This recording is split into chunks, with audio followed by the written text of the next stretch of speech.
आज हम एक ऐसे प्रश्न का उत्तर देंगे जो अक्सर एक सीए से, एक व्यापारी द्वारा पूछा जाता है। व्यापारी अक्सर पूछते हैं कि क्या हम किसी मोटर कार का जीएसटी इनपुट टैक्स क्रेडिट ले सकते हैं जो फर्म के नाम पे खरीदी गई है। तो इसका एक बड़ा ही साधारण उत्तर है कि नहीं। आप प्रथम दृष्टया ये मानकर चलें कि आप किसी भी मोटर कार का जीएसटी इनपुट टैक्स क्रेडिट नहीं ले सकते। इसके 3 एक्सेप्शंस हैं, यानी 3 केस में आप ले सकते हैं। पहला, उस मोटर कार का प्रयोग गुड्स ट्रांसपोर्ट के लिए हो रहा हो, मतलब माल ढुलाई के लिए यहाँ से वहाँ प्रयोग हो रहा हो, उस मोटर कार का जीएसटी इनपुट टैक्स क्रेडिट आप ले सकते हैं। वो पीले नंबर की अक्सर गाड़ियाँ होती हैं, जैसे ट्रक है, मिनी वैन है, उनका जीएसटी इनपुट टैक्स क्रेडिट ले सकते हैं।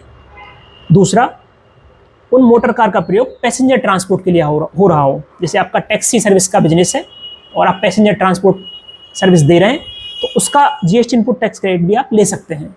वो भी अक्सर येलो नंबर प्लेट्स होती हैं।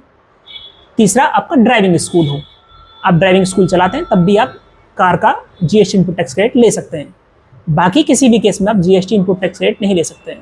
अक्सर व्यापारी कहता है कि उस कार का प्रयोग हम घर से ऑफिस, ऑफिस से घर जाने के लिए या फिर कस्टमर मीटिंग्स में जाने के लिए करते हैं, ये तो बिजनेस प्रयोग होता है, तो फिर क्या हम जीएसटी इनपुट टैक्स क्रेडिट क्यों ना लें। भले ही आप उसका प्रयोग बिजनेस में ही कर रहे हैं, लेकिन उसका GST input tax credit section 17 sub section 5 द्वारा ब्लॉक किया गया है। अगर लॉ में कहीं लिखा है कि इसे आप नहीं ले सकते तो नहीं ले सकते, इसमें कोई लॉजिक वाली बात है ही नहीं।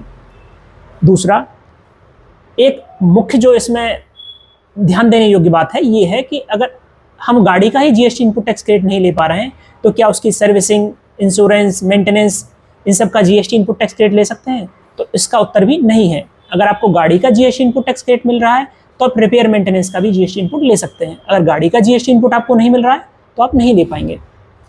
इस चीज़ का आगे से ध्यान रखें।